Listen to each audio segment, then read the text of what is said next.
लालची बेटी।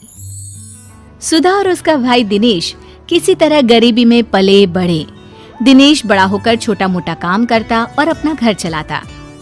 बेटा दिनेश, किसी तरह अपनी बहन की शादी करवा दे। बड़ी हो गई है लेकिन अभी तक घर पर बैठी है। ठीक है माँ, मैं कोई लड़का देखता हूँ। थोड़े दिनों में दिनेश को एक लड़का मिलता है जो बहुत बड़े बंगले में ड्राइवर का काम करता था। माँ, एक अच्छा लड़का मिला है। वो पास के बड़े बंगले में ड्राइवर है, खूब अच्छी गाड़ी चलाता है। वो सुधा को खूब खुश रखेगा।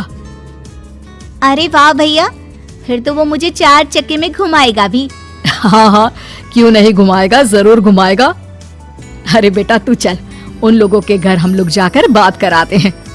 दिनेश और माँ सुरेश के घर जाते हैं। वहाँ उन लोगों की खूब आवभगत होती है। हम लोगों ने तो दिनेश को देखकर ही सोच लिया था, जिसका भाई इतना संस्कारी और सभ्य है तो बहन कैसी होगी। लेकिन फिर भी एक बार सुधा से मिल लेते हैं। हाँ, अब तो बस शादी के बाद यही मिलना होगा, है ना? आप लोगों की कोई मांग हो दहेज के लिए तो? अरे नहीं दिनेश जी, मैं तो खुद मेहनत करके एक एक चीज घर की बना रहा हूँ। बस घर में शांति रहे, यही मैं चाहता हूँ। दिनेश और माँ बहुत खुश होकर घर आ जाते हैं। अरे सुधा, तेरी तो किस्मत ही खुल गई है। क्या लड़का है। माँ भी उसकी बहुत अच्छी है। कितने सीधे लोग हैं। माँ, घर में क्या क्या था? कितना बड़ा घर था? रंगीन टीवी थी ना? और लड़की की माँ ज्यादा चपर चपर तो नहीं कर रही थी ना?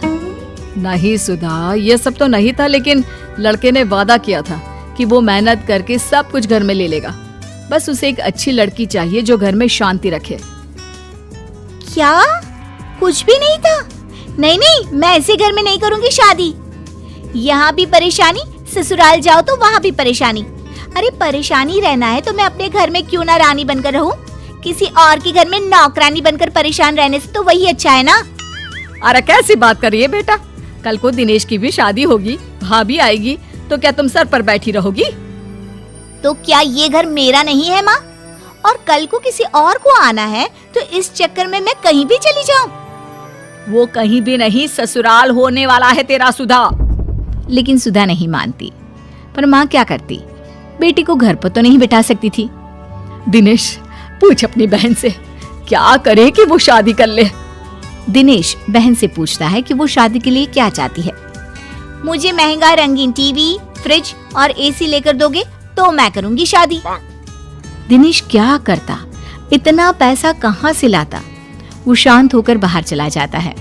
वो रास्ते में जा रहा होता है कि उसे एक लड़की मिलती है जो सड़क के बीच में खड़ी होती है। अरे ये लड़की ऐसे क्यों खड़ी है?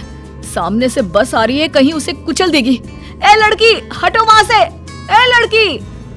दिनेश लड़की का हाथ पकड़कर उसे बस के सामने से हटा देता है। क्या हो गया? तुम आत्महत्या क्यों कर रही थी? क्यों बचाया आपने मुझे? मर जाने देते। वैसे भी आज नहीं तो कल मरना ही तो है मुझे। अरे ऐसी बात क्यों कर रही हो? बताओ मुझे, क्या कर सकता हूँ तुम्हारे लिए? नहीं, मेरे लिए कोई कुछ नहीं कर सकता। मेरे माता पिता मेरी शादी एक बड़ी उम्र के आदमी से करवा रहे हैं। क्यों? क्या वो गरीब है? नहीं, उन लोगों के पास काफी पैसा है, लेकिन मैं काली हूँ ना, इसलिए कोई मुझसे शादी करने को तैयार नहीं है। पर मैं एक बड़ी उम्र के आदमी के साथ शादी नहीं कर सकती। तभी वहाँ उस लड़की का भाई और पापा आ जाते हैं। चलो मेधा, वहाँ तुम्हारा दूल्हा बारात लेकर खड़ा है और तुम? नहीं, मैं उससे शादी नहीं करूंगी। वो बहुत बड़े हैं। वैसे भी मैं इनसे प्यार करती हूँ। दिनेश हैरान रह जाता है। तो ये तुमसे शादी करने को तैयार है? दिनेश लड़की को मजबूर देखकर हाँ कर देता है। अब क्या, पूरे धूमधाम से दिनेश की शादी मेधा से हो जाती है। शादी के बाद, देखो, मैंने सोचा नहीं था कि ऐसे मेरी शादी हो जाएगी। तुम बड़े घर की हो, मैं कोशिश करूंगा कि तुम्हें सारे ऐशो आराम दे सकूं। मैं और कड़ी मेहनत करूंगा। नहीं नहीं, मुझे ये सब की जरूरत नहीं है। मैं तो तुम्हें थैंक्स कहना चाहती हूँ कि तुमने मेरा जीवन खराब होने से बचा लिया। दिनेश और मेधा बात कर ही रहे थे कि बाहर सुधा की आवाज आती है। भैया जल्दी बाहर आओ, देखो माँ को क्या हो गया। दिनेश और मेधा बाहर आते हैं जहाँ माँ जमीन पर गिरी होती है। क्या हुआ माँ को? माँ को तुरंत डॉक्टर के पास ले चलते हैं। दोनों माँ को लेकर डॉक्टर के पास जाते हैं जहाँ डॉक्टर कहते हैं, अरे इन्होंने तो बहुत सारा टेंशन लेकर रखा है।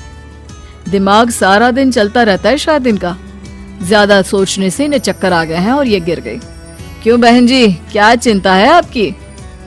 मेधा को लगता है कि सास उसके कारण परेशान है, तभी सास कहती है, अरे मेरी बेटी बड़ी हो रही है, लेकिन उसकी लालच के कारण वो अभी तक घर में बैठी है। अच्छे अच्छे रिश्तों को मना कर रही है। अब जो हैसियत हम लोगों की है उतना ही तो कर पाएंगे ना। ये तो देखिए आपके घर का मामला है, लेकिन ज्यादा सोचने से तबीयत खराब हो सकती है। सभी घर आ जाते हैं। दिनेश, क्या बात है? तुम्हारी बहन शादी क्यों नहीं कर रही? तुम तो जानती हो मेधा, मैं एक छोटी सी नौकरी करने वाला इंसान हूँ। थोड़ा बहुत जो मिलता है उससे घर खर्चा चलता है। थोड़े मेहमानों को बुलाकर खाना खिलाकर बहन को विदा कर दूं, यही बात है। लेकिन उसकी इच्छाएं और ख्वाहिशें बहुत है, इसलिए मैं उसकी शादी नहीं करवा पा रहा हूँ। सुधा को तो मेहनती और काम करने वाले लड़के मिल रहे हैं। वो तो मेहनत से बड़ी चीज खड़ी कर सकते हैं। फिर क्यों मना करना? मैं बात करती हूँ। क्या बात है सुधा, क्यों शादी नहीं करना चाहती हो? आप भी तो शादी नहीं कर रही थी ना, फिर क्यों की? अरे वो शादी नहीं थी, दबाव था अपने से बड़े आदमी से शादी करने का। तो भाभी, इस घर में आपके पिता ने आपको सारी सुख सुविधा की चीजें दी है ना? बड़ा टीवी, ठंडा पानी, सब कुछ मिल रहा है ना यहाँ पर। तो फिर मैं गरीबों वाली जिंदगी क्यों जीऊं? अरे कहाँ से लाएगा तेरा भाई ये सारी चीजें, जिसे देखकर मैं तेरी शादी कर दूं? लड़के खड़े हैं बिना दहेज की शादी के लिए, लेकिन ये लड़की अरे इतनी लालची है कि भाई का सोच भी नहीं रही है। कोई बात नहीं माँ जी, आप गुस्सा ना करें। ये सारा सामान नया ही है सुधा, मैं कल ही किसी को बुलाकर पैक करवा देती हूँ। ये तुम अपने साथ ले जाना, मैं और दिनेश फिर खरीद लेंगे। अरे नहीं नहीं बहू, ये तेरे पिता ने तेरे लिए दिया है, तू कैसे रहेगी इन सब के बिना? माँ, मेरे लिए दिनेश सबसे ज्यादा मायने रखते हैं। वो ठीक रहे तो ये सब तो हम फिर कभी भी ले सकते हैं। अरे जीती रह बहू, तूने तो मेरी बड़ी समस्या का समाधान कर दिया।